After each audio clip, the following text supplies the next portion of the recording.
Le CHU, sur la sécurité des soins, c'est une préoccupation constante, c'est un réflexe collectif.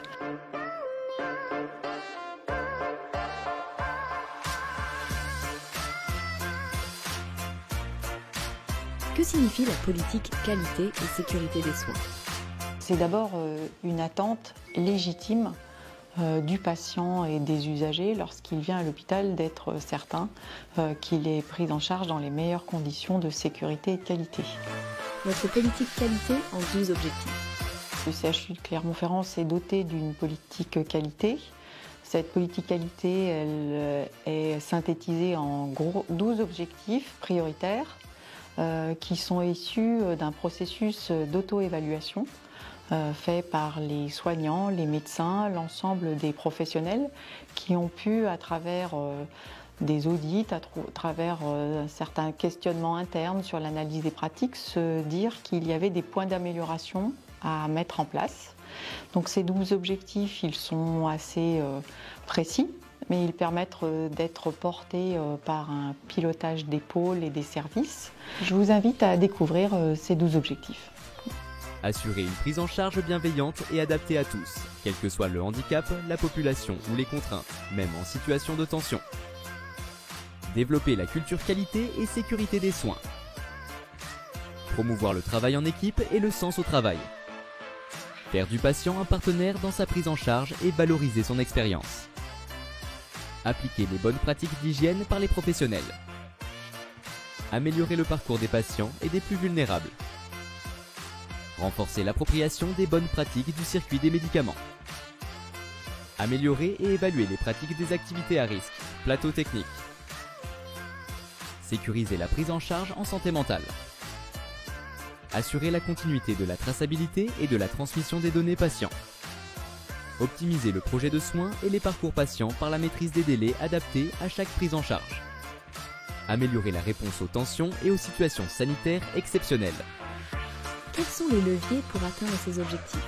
Pour atteindre ces objectifs, il y en a 7 principaux sur lesquels il faut impérativement s'appuyer. Le premier levier, c'est l'organisation et le travail en équipe.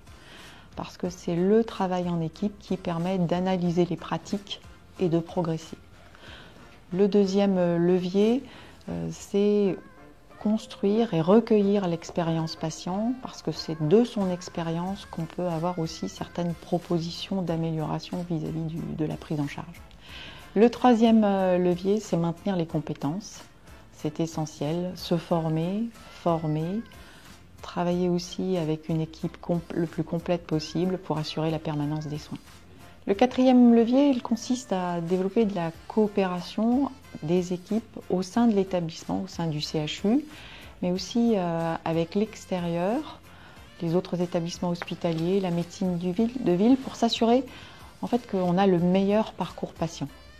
Le cinquième levier, c'est finalement d'avoir un véritable plan d'action très concret qui permet de distinguer des actions prioritaires sur lesquelles il faut véritablement se cibler, parce que la démarche d'amélioration continue, c'est progressif. Le sixième point important, c'est de disposer finalement d'indicateurs, des indicateurs qui permettent de savoir si l'on a progressé ou pas par rapport justement aux actions que l'on a mis en place. Les indicateurs, il y en a de toutes sortes. Ça peut être des indicateurs des événements indésirables qui se sont produits au sein de son service. C'est aussi le taux d'infection post-opératoire ou un délai d'attente. Enfin, le dernier levier, le plus important, c'est s'engager. En fait, c'est l'engagement de la direction, l'engagement des médecins, l'engagement de tous les professionnels pour mettre en œuvre un certain nombre d'actions et vérifier et prendre des décisions aussi correctives et d'amélioration qui sont fondées sur des preuves et pouvoir faire améliorer la qualité des soins. Un dernier mot pour conclure? Tous les leviers finalement sont possibles, matériels, organisationnels, le travail en équipe, mais c'est surtout la dimension humaine qui est la plus importante, connaître finalement à travers ce que l'on fait qu'il y a une dimension de qualité une véritable culture qualité dans chaque geste que l'on fait, dans chaque action, être conscient qu'on apporte une sécurité des soins, qu'on le fait en sécurité, quand on prodigue des soins en sécurité, ou une prestation logistique, médico-technique, administrative, elle répond à vraiment une pertinence de ce qu'attend un patient, voire un collègue qui est dépendant de l'action d'un professionnel. Retrouvez plus d'informations sur notre site internet www.chu-clermont-ferrand.fr.